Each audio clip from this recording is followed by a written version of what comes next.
চাওক আপোনালোকৰ মাজত লৈ আহিছোঁ খুবেই গুৰুত্বপূৰ্ণ এটা নটিফিকেশ্যন যিটো আজিয়ে আপোনালোকে দেখা পাইছে government of Assam of the office of the director of medical education Assam 6 mile Khanapara Guwahati আৰু ইয়াত ডেটটো দেখা পাইছে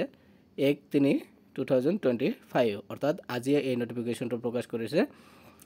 পাব্লিছ কৰিছে আৰু এইটো ইয়াত স্পষ্টকৈ লিখা আছে ৰিশ্বেডিউল নটিফিকেশ্যন বা নটিছ ৰিশ্বেডিউল অৰ্থাৎ আপোনালোকৰ ডিএমএ যিটো এপ্লিকেশ্যন হৈছিল এই এপ্লিকেশ্যনটো আপোনালোকে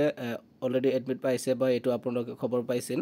যে এই পৰীক্ষাটো ডিএমএৰ পৰীক্ষা ইয়াত স্পষ্টকৈ লিখা আছে this is information to all the concern that the reference of the advertise number ইয়াত দিয়া আছে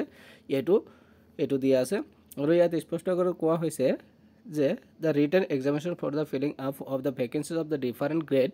3 নন টেকনিক্যাল যেটো পোষ্ট আছিল গ্ৰেড 3 যেটো হৈছে এইটো নহয় ডিএমএৰ এইটো non technical post under the establishment of the Director of Medical Education Assam which was scheduled to be held on 9/3/2025 অর্থাৎ মার্চ মাহৰ 9 তাৰিখত যেটো পৰীক্ষা হোৱা কথা আছিল আপোনালোকৰ এটো কি কৈছে has been rescheduled the written examination shall be held on 3rd of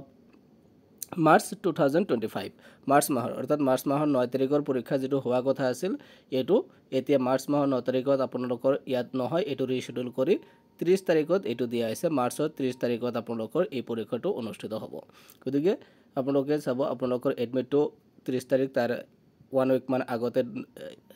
আপোনালোকে এডমিট খিনি কালেক্ট কৰিব পাৰিব আৰু আপোনালোকে পৰীক্ষা দিব তো এইখিনি আছিল আপোনালোকৰ কাৰণে খুবেই ইম্পৰ্টেন্ট এটা নটিফিকেশ্যন যেবিলাকে ডিএমএ এপ্লাই কৰিছে আৰু এনেকুৱা প্ৰতিটো মুহূৰ্তত যিখিনি গভৰ্ণমেণ্টৰ তৰফৰ পৰা যিকোনো নটিফিকেশ্যনৰ যদি নটিছবিলাক আপোনালোকে পাব বিচাৰে তেনেহলে আমাৰ চেনেলটো সাবস্ক্ৰাইব কৰি আমাৰ লগতে থাকিব আমি আগন্তুক দিনত যিমানখিনি নটিফিকেশ্যন আছে যিকোনো ইম্পৰ্টেন্ট কথা আছে গোটেইখিনি আপোনালোকৰ লগত শ্বেয়াৰ কৰিম ধন্যবাদ